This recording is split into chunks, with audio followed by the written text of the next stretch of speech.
अस्सलामुअलैकुम वरहमतुल्लाहि वबरकातुहू। मैं साइशा एक्सपीरियंस के चैनल पर मेरे प्यारे बहन भाइयों को एक बार फिर से खुश आमदीद। उम्मीद करती हूँ आप सब खैरियत से होंगे। जो मेरे चैनल पर न्यू आए हैं जल्दी से बेल आइकन प्रेस कर दें, चैनल को सब्सक्राइब कर दें और इस वीडियो को लाजमी शेयर करें।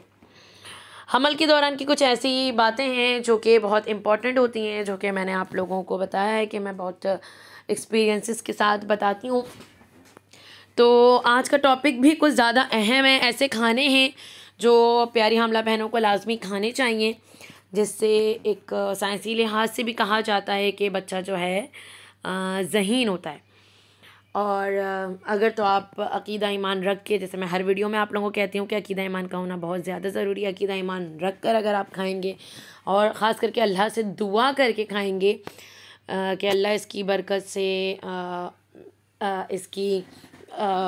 इसका मुझे इतना फ़ायदा दे दे कि मेरा बच्चा ज़हीन हो, होशियार हो, अच्छा हो, तो इंशाल्लाह ताला वैसा ज़रूर होगा। तो सबसे पहला खाना है दूध। दूध तो बहुत ज़्यादा मस्त है, जो कि माँ की जहन के लिए भी बहुत अच्छा है और बच्चे की जहनी और नशोनुमा के लिए बहुत ज़्यादा अच्छा है।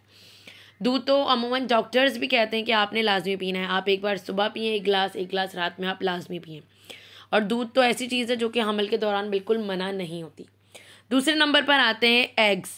एग्स में बहुत विटामिन, प्रोटीन, कैल्शियम, हर एक चीज़ मौजूद होती है।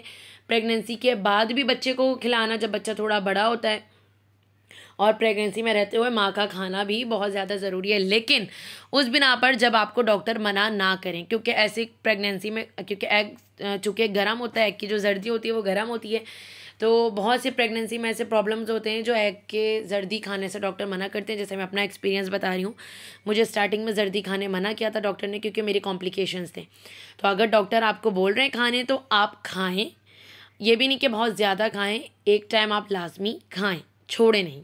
और जो नहीं खाती हैं वो भी खाएँ, वो बहनें खाएँ लाजमी, अगर उनको डॉक्टर ने बोला हुआ है। तीसरे नंबर पर आते हैं बादाम। बादाम तो सबको ही पता है कि बादाम एक ऐसा नट्स है, ऐसे ड्राई फ्रूट्स हैं कि उसके खाने से तो वैसे ही बहुत ज़हीन होते हैं। तो पेट में जब बच्चा पल रहा हो तब माँ खाएगी तो कितना ज़्यादा अच्छा इफ़ेक्ट होगा। अगर तो आपको कोई एलर्जी नहीं है नट्स से, तो आप लाजमी खाएं, वो भी डॉक्टर से पूछ करके। डॉक्टर भी पूछते हैं कि आपको कोई अगर एलर्जी नहीं है किसी चीज़ से, तो आप लाजमी खाएं। चौथे नंबर पर आता है फ़िश। फ़िश में भी फिर मैं वही बात कहूँगी, बहुत कैल्शियम है, बहुत प्रोटीन है, खाना बहुत ज़्यादा अच्छा होता है माँ के लिए भी और पेट में पलने वाले बच्चे के लिए भी। लेकिन चूँकि फ़िश भी गर्म होती है, अगर तो डॉक्टर ने कहा हुआ है कि आप बिल्कुल खाएँ, नॉन स्टॉप खाएँ, कोई मसला नहीं। आप हफ्ते में 1 मरतबा 2 मरतबा खा लें लाजमी, डज़न मैटर, तो आप लाजमी खाएँ। इसको अपने खाने के रूटीन में रखें अगर तो आपके डॉक्टर ने प्रिस्क्राइब किया हुआ है तो। और लास्ट आते हैं 5वें नंबर पर सब्ज़ रंग की सब्ज़ियाँ, मतलब सब्ज़ पत्तों की सब्ज़ियाँ, मतलब ग्रीन लीव्स। वो तो खैर स्टार्टिंग से ही डॉक्टर कह देते हैं कि ग्रीन लीव्स की सब्ज़ी में बहुत ज़्यादा ताकत होती है, कैल्शियम होते हैं, आयरन होता है, सब कुछ मौजूद होता है। पालक हो गया, मेथी हो गया, जो भी ग्रीन लीव्स हैं, मटर हो गया, ये सारे जितने भी ग्रीन लीव्स की सब्ज़ियां हैं वो आप लाजमी खाएं। और सब्ज़ियों को ज़्यादा से ज़्यादा अपने जो है डाइट में रखें, ताकि बच्चे पे भी अच्छा असर आए। तो ये कुछ ऐसे खाने थे जो कि मैंने आप लोगों को बताई है। आई होप आप लोगों को इससे काफ़ी इन्फॉर्मेशन मिली होगी। मिली है तो कमेंट सेक्शन में लाजमी बताएं, बेल आइकन को प्रेस कर दें, इस वीडियो को लाजमी शेयर करें। इंशाल्लाह मिलते हैं नेक्स्ट अपनी अगली अच्छी मज़ीद वीडियो में। तब तक के लिए मैं साइशा एक्सपीरियंस को दें इजाज़त, दुआ में याद रखें। अल्लाह हाफ़िज़।